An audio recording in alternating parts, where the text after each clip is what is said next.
Abashubuzi b'omwani abarukwegitira mu kibiina kyabo ekyantunga mu District Coffee Hallers Association nibajangwa emishoro y'egavumenti etiire aha mwani season egi erengeserize. Aba nibajangwa nibashashura emishoro erikurenga 5 okutandikira aha muhingi. Emishoro aha factory eroho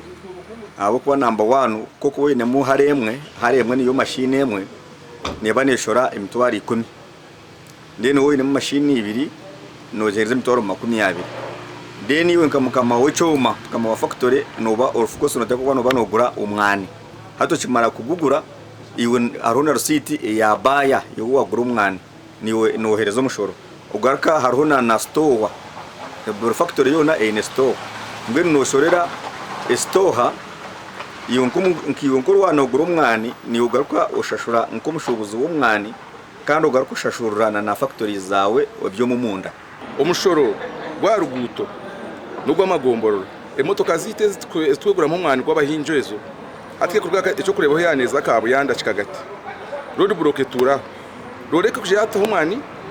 ushanga bakushaba imitware 3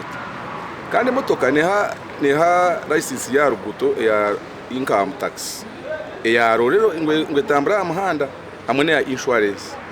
konka kandi bagmanashura sente ushanga wahe mushoro nk'etano. Abakuru okurwa mu kitongore cy'omwani ekya Uganda Coffee Development Authority nabajangwa kutandika no mwaka gurukwije 2025 amateka ha mwani nagaza kweyongera kandi orabatahandikise musirugwe ogwo mwani tarije kwikirizwa kuguguza ombwiro burukuza kwija kutandikana no mwaka 2025 mu kwezi kubanza hariho iteka regional European Union eriba kweta EUDR European Union Deforestation Regulation eriko yetagwa buri mwana gono kuza kushohora kuzo mu European Union market kuba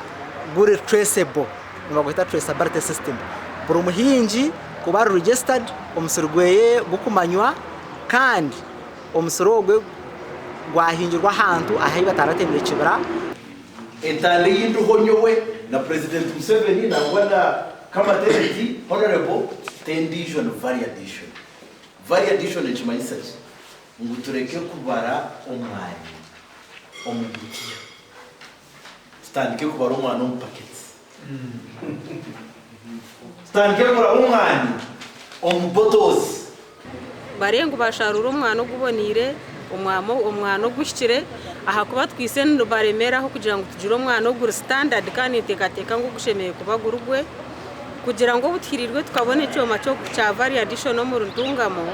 tubase kugutwarayo kandi tubase kwihamwe omwano gutukumanya nk'abanyantungamo ubugurya hamutindo ogushemire omwani nubageta green gold hate nemihende gira higuru yo mwani notagwine ashameye kureba ngo yagugera kandi noyine ugutari kureberwaje agurebereje ayihema umwana mwingi hatiriho buremezi bwabari kwiba emyani yabandi hati ebe yo mwana novarabe bagutireho emishoro myingi eyeyongire yarga ahar shilingi 85 buri kilo ya clean omwaka ogwire yaza mutwaro 12 omwaka ogu gasha kwa Elias Rutugusa.